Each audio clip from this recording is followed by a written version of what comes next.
നിങ്ങൾക്കറിയാൻ സാധിക്കും 90% അസ്വസ്ഥതയും പോകാൻ കാരണം നമ്മളുടെ ശരീരത്തിലെ ബഫർ ഇൻബാലൻസിംഗ് ആണ്. 14 ബഫറാണ് ശരീരത്തിനെ ശരീരമാക്കി നിർത്തുന്നത്. നമ്മൾ ശ്വസിക്കുമ്പോഴും നിങ്ങൾ ഒരു ഗ്ലാസ് മോരുവെള്ളം കുടിച്ചാൽ, അല്ലെങ്കിൽ പെട്ടെന്ന് കയറി കരിക്കിന്റെ വെള്ളം കുടിച്ചാൽ, അതല്ല പുറത്തേക്ക് ഇറങ്ങിയപ്പോഴത്തേക്കും ലെമൺ ജ്യൂസ് കുടിച്ചാൽ, ശരിക്കും ശരീരം അനുഭവിക്കുന്ന വേദന എത്രയാണെന്ന് നിങ്ങൾക്കറിയോ? നിങ്ങൾ സുഖിക്കുക, ശരീരം അനുഭവിക്കുന്ന വേദന ഭയങ്കരമാണ്. എന്താ കാരണം? ഈ നാരങ്ങ വെള്ളം അകത്തേക്ക് ചെല്ലുമ്പോഴാ pH തെറ്റുന്നത്, ശരീരത്തിന്റെ ഹൈഡ്രജൻ അയോൺ കോൺസെൻട്രേഷൻ തെറ്റുന്നത്. അത് താഴത്തേക്ക് വന്നാൽ നിങ്ങൾ ശ്വാസം മുട്ടി മരിക്കും. അത് മുകളിലേക്ക് പോയാൽ കൺവൾഷൻ വന്ന് മരിക്കും. അപ്പൊ ഏതാ വേണ്ടത്? ഈ ശരീരത്തിനെ ബാലൻസ് ചെയ്യിപ്പിക്കാൻ ശരീരം എത്ര പാടുപെടുന്നുണ്ടെന്നറിയോ? അങ്ങനെ പാടുപെടാതിരിക്കാനാണ് ഊണ് കഴിഞ്ഞതിന് ശേഷം ലാസ്റ്റ് പാർട്ടാവുമ്പോ മോര് കൂട്ടി ഊണ് കഴിക്കാറില്ലേ? എന്തിനാ ഈ മോര് കൂട്ടി ഊണ് കഴിക്കുന്നതെന്ന് ആരെങ്കിലും ചിന്തിച്ചിട്ടുണ്ടോ? ചിന്തിച്ചിട്ടില്ല. നിങ്ങൾ മോര് കൂട്ടിയിട്ടില്ലെങ്കിൽ ഈ സ്റ്റൊമക്കിനകത്തെ ഭക്ഷണം ദഹിപ്പിക്കാനുള്ള എൻസൈം വർക്ക് ചെയ്യുന്നത് 2-4 pH-ലാണ്. 2-4 pH-ലാണ്. ആ pH 2-4 ആക്കാൻ എളുപ്പ വഴി അവസാനം മോര് കൂട്ടി ഊണ് കഴിക്കാം. അപ്പൊ pH 2-4 ആവും. നിങ്ങൾ മോര് കൂട്ടിയിട്ടില്ലെങ്കിൽ ശരീരം തന്നെത്താനെ ഹൈഡ്രോക്ലോറിക് ആസിഡ് ഉണ്ടാക്കും.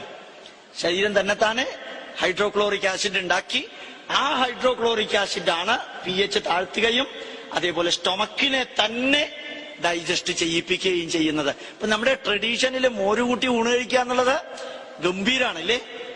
ചിലപ്പോ അമ്മൂമ്മമാര് പറയും ചൂട് ചോറില് ഒരു ഒഴിക്കരുതെന്ന് പറഞ്ഞാൽ കേട്ടിട്ടുണ്ടോ? കേട്ടിട്ടുണ്ടാവില്ല. പഴയ കാലത്തെ ആൾക്കാരൊന്നും അല്ല നിങ്ങളല്ലേ.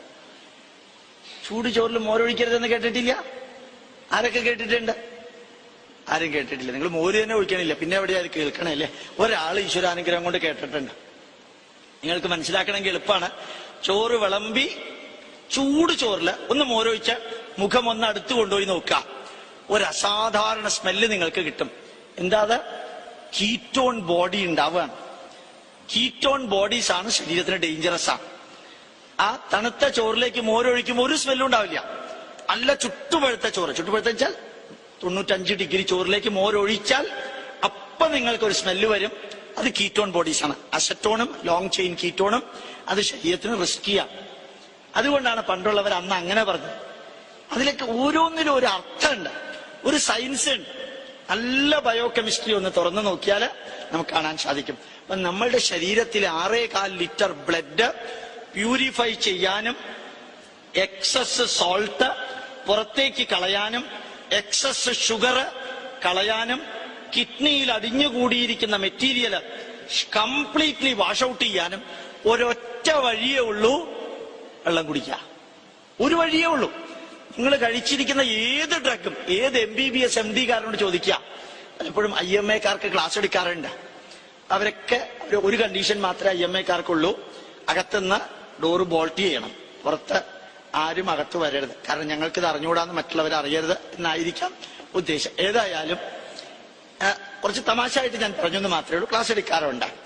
യഥാർത്ഥത്തില് ഈ രാവിലത്തെ വെള്ളം നമ്മൾ കുടിക്കുകയാണെങ്കിൽ നമ്മൾ ഈ പഞ്ചസാര ഉപയോഗിക്കരുത്, ഉപ്പ് ഉപയോഗിക്കരുത്, അത് ഉപയോഗിക്കരുത്, ഇത് ഉപയോഗിക്കരുത് എന്നൊക്കെ പറയുന്നതിന് പകരം റിവേഴ്സ് ചെയ്ത് നോക്കുക. ശരീരത്തിലേക്ക് അകത്തേക്ക് ഷുഗർ കടത്തിവിടുന്നത് കുറയ്ക്കുന്നത് പോലെ തന്നെ എഫക്റ്റീവാണ് അകത്തുള്ള ഷുഗർ വാഷ് ഔട്ട് ചെയ്ത് പുറത്തേക്ക് കളയല്. അതേപോലെ എഫക്റ്റീവ് അല്ലേ? സിമ്പിൾ അല്ലേ theory? Excess salt, excess sugar, bicarbonate buffer, sulphate buffer, sulphite buffer, phosphate buffer, ഇതെല്ലാം ക്ലീൻ ചെയ്യാൻ ഒറ്റ വഴിയുള്ളൂ. രാവിലെ 3-4 ഗ്ലാസ് വെള്ളം കുടിക്കുക. ജലപാനവ്രതം എന്നാ പറയാ. ഇപ്പൊ റംസാൻ പീരീഡാണ്. പലർക്കും വെള്ളം കുടിച്ചു കഴിഞ്ഞാൽ ബെസ്റ്റാ. ഒരു ദിവസം പട്ടിണി കിടക്കാം. 15 ദിവസത്തിൽ ഒരിക്കല് പട്ടിണി കിടന്ന് വെള്ളവും കുടിക്കുക.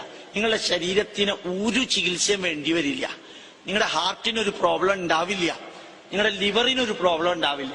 കാരണം നമുക്കെല്ലാം പറ്റിയിരിക്കുന്നത് മരുന്ന് കഴിക്കുന്നതാണ് ആരോഗ്യത്തിന്റെ ലക്ഷണമെന്ന് ധരിച്ചു.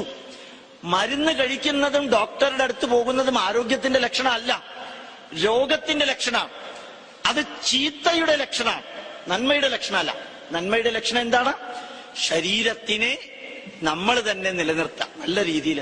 അപ്പൊ നിങ്ങള് ഡോക്ടർമാര് നമ്മളുടെ ആചാരങ്ങളിലെ നന്മകളുണ്ട്, അത് അവർക്ക് അറിയിച്ചു കൊടുത്താൽ പെർഫെക്റ്റാ. നിങ്ങൾ പുസ്തകം വായിക്കുമ്പോൾ കിഴക്കോട്ട് തിരിഞ്ഞിരുന്ന പുസ്തകം വായിച്ചു നോക്കാം. എന്താ വ്യത്യാസം? ഭൂമിയുടെ മാഗ്നറ്റിക് ഫ്ലക്സും തലച്ചോറിന്റെ മാഗ്നറ്റിക് ഫ്ലക്സും കോംപ്ലിമെന്ററി ആയിട്ട് വരുന്നത് മുഖം കിഴക്കോട്ട് വെക്കുമ്പോഴാ. അതിനൊരു അർത്ഥമുണ്ട്. ബ്രെയിൻ എഫിഷ്യൻസി 15% വർദ്ധിക്കും. ഇതുകൊണ്ടാണ് കിഴക്കോട്ട് തിരിഞ്ഞിരുന്ന് പ്രാർത്ഥിക്കാനും പുസ്തകം വായിക്കാനും പറയുന്നത്. ഒരു 15 ദിവസത്തിൽ ഒരിക്കൽ ഏകാദശി വ്രതം അനുഷ്ഠിക്കുക. ഏകാദശി എന്ന വാക്കിന്റെ അർത്ഥം എന്താ? ഏകം 1, ദശം 10, ഏകാദശം ഏകാദശി 11, ഇത്ര അർത്ഥമുള്ളൂ. 15 ദിവസത്തില് ഒരു ദിവസം നിങ്ങള് പൂർണ്ണമായിട്ടും ഭക്ഷണം ഒഴിവാക്കുന്നു, അല്ലെങ്കിൽ ഒരു പഴമോ ഒരു ഗ്ലാസ് പാലോ മാത്രം കഴിക്കുന്നു. എന്താ കാരണം? നിങ്ങളുടെ ശരീരത്തിന്റെ ത്വക്കിന്റെ തൊട്ടകത്തുള്ള ആഡിപ്പോസ് ടിഷ്യൂവില് നിറഞ്ഞിരിക്കുന്ന ഫാറ്റ് എത്ര കാലം മുമ്പ് ഡെപ്പോസിറ്റ് ചെയ്താ നിങ്ങൾക്കറിയോ? എത്ര കാലം മുമ്പ് ഡെപ്പോസിറ്റ് ചെയ്ത? ചിലപ്പോ 8, 10, 15 വർഷം മുമ്പ് ഡെപ്പോസിറ്റ് ചെയ്ത ഫാറ്റാണ് ഇപ്പോഴും കിടക്കുന്നത്. ഇതിനെ ഒന്ന് അലിയിപ്പിച്ച് കളയണ്ടേ? ഈ ശരീരത്തിൽ ഡെപ്പോസിറ്റ് ചെയ്തിരിക്കുന്ന ഫാറ്റുകൾ എങ്ങനെ കളയുക? ഒരു വഴിയേ ഉള്ളൂ. ഒന്നില്ലെങ്കിൽ ഓടുക, PT ഉഷയെ പോലെ ഓടുക. അപ്പൊ ഡെപ്പോസിറ്റ് ചെയ്തത് യൂട്ടിലൈസ് ചെയ്യും ഗ്ലൈക്കോജൻ സൈക്കിളിലൂടെ. അതല്ലെങ്കിൽ ബെസ്റ്റ് മെത്തേഡ് 15 ദിവസത്തിൽ ഒരിക്കൽ പട്ടിണി കിടക്കുക. നല്ല രീതിയിൽ നല്ല മാറ്റം ഉണ്ടാവും. അപ്പൊ നിങ്ങള് പാവപ്പെട്ടവരുടെ അടുത്ത് രോഗചികിത്സയ്ക്കായി പോകുമ്പോൾ മരുന്ന് സബ്സ്ക്രൈബ് ചെയ്യുന്നത് പോലെ ജീവിതക്രമവും കൂടി സബ്സ്ക്രൈബ് ചെയ്യാൻ നിങ്ങൾക്ക് സാധിക്കണം. പലപ്പോഴും പല രോഗങ്ങളും വളരെ എളുപ്പത്തിൽ ചികിത്സിച്ച് മാറ്റാൻ സാധിക്കും.